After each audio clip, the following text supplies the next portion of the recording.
Hey everybody, what's going on? It's Colin here again. Today I'm doing another fan video.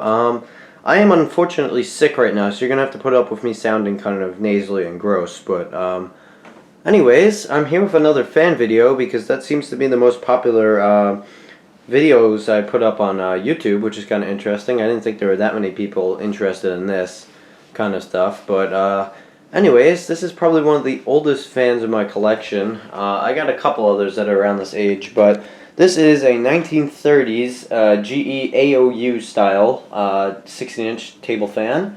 3 speeds with oscillation. And I bought this about less than a year ago, honestly. I bought it in May 2019 from an antique store for about 75 bucks, which is a pretty good deal because they go for about twice that from what I see on YouTube. This is the generation after brass bladed ones. GE switched to, I think they're aluminum blades. And I like the brass ones better, but this is still a pretty cool fan. And it's all original too, the paint's all original. The only things I've done to this fan, it ran perfectly when I got it pretty much. What I did to it is I polished all the brass accents I could find, aside from a couple screws which I missed. I just realized I'm going to have to do these. I'll do that a different day. I polished it, I gave it new oil wicks, and I rewired it. I'm pretty sure that's all I did. Oh, and I fixed the blades. The blades were separated from their hub slightly, so the hub would spin inside the blades a little bit, and it would make this terrible rattling sound, so I super glued that back together. But this is, as I mentioned, a 3-speed fan. It uses a speed coil in the base there. And I'm very happy with it. I like it a lot. It's a little bit loud because this is from a time where the fan is all you had to cool your house. But it moves a ridiculous amount of air. The other interesting thing about this is that it's designed to run on 110 volts AC. But typically now we get around 120.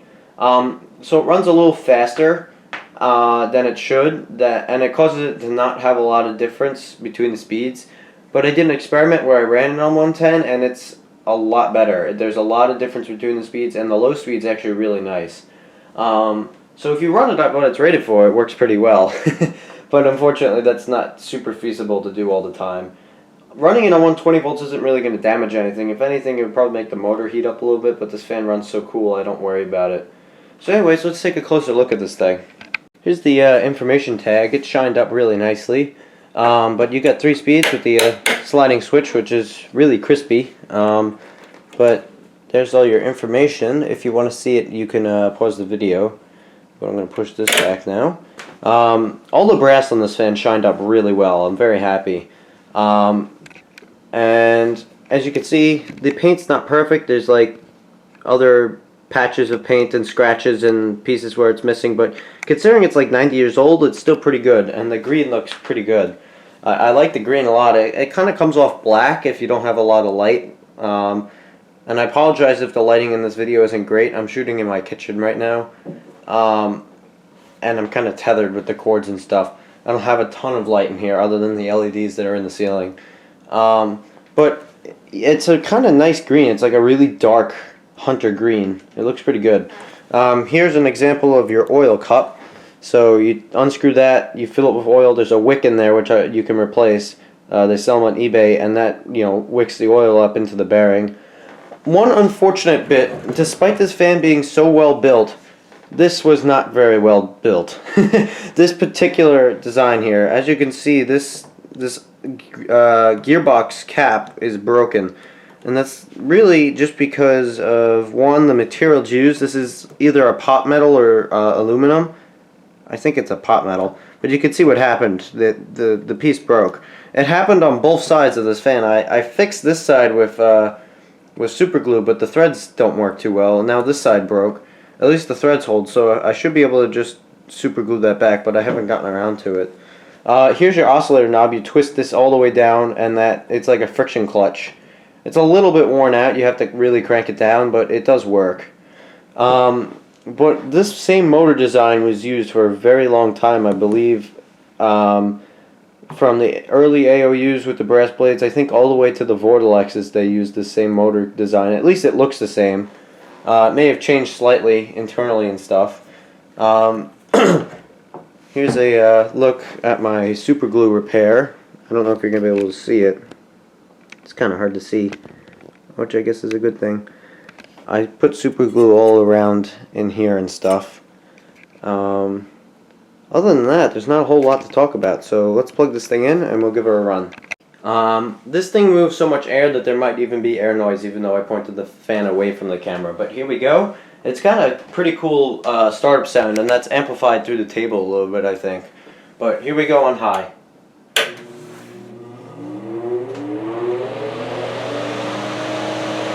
So yeah, it's a little loud, but I mean the amount of air it moves is completely ridiculous. Let me see if I have anything that will show you how much air this thing moves. I guess this will have to be my version of the Jordan U toilet paper airflow meter. Whoops, it's starting to oscillate here. Here's the tissue, and you can see that it's completely blown away. I'll just let it go. It flies right away. That's high. So let's go to medium. Like I mentioned earlier, there's not a lot of difference in the speeds. I think that's due to it running on 120 volts instead of 110. And here's low. And I'm going to put it on oscillation, so if you're wearing headphones, you might want to turn the volume down. It's going to be air noise.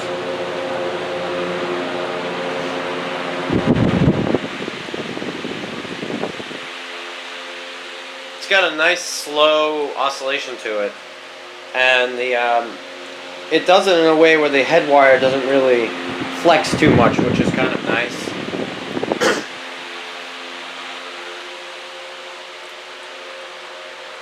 There you go. Let's go back to high and I'll give it a spin down. So let's go for a spin down here.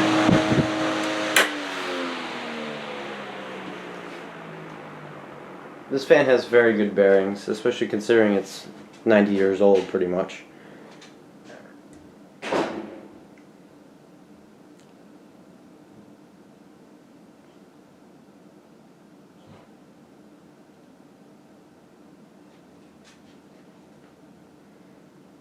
There we go. So let's do a startup sound now. Here's a startup from high speed.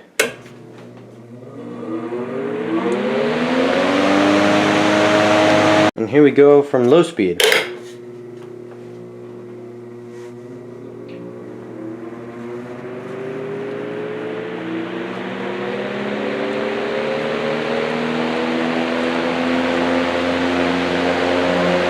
So anyways guys, thank you all for watching. I'm going to try and do some more of these videos. I've just been extremely busy recently with school stuff. But that's kind of the way junior year is. So anyways guys, thank you for watching. If you have any questions, post them in the comments down below. And if you like what you see, hit that little subscribe button. Thanks.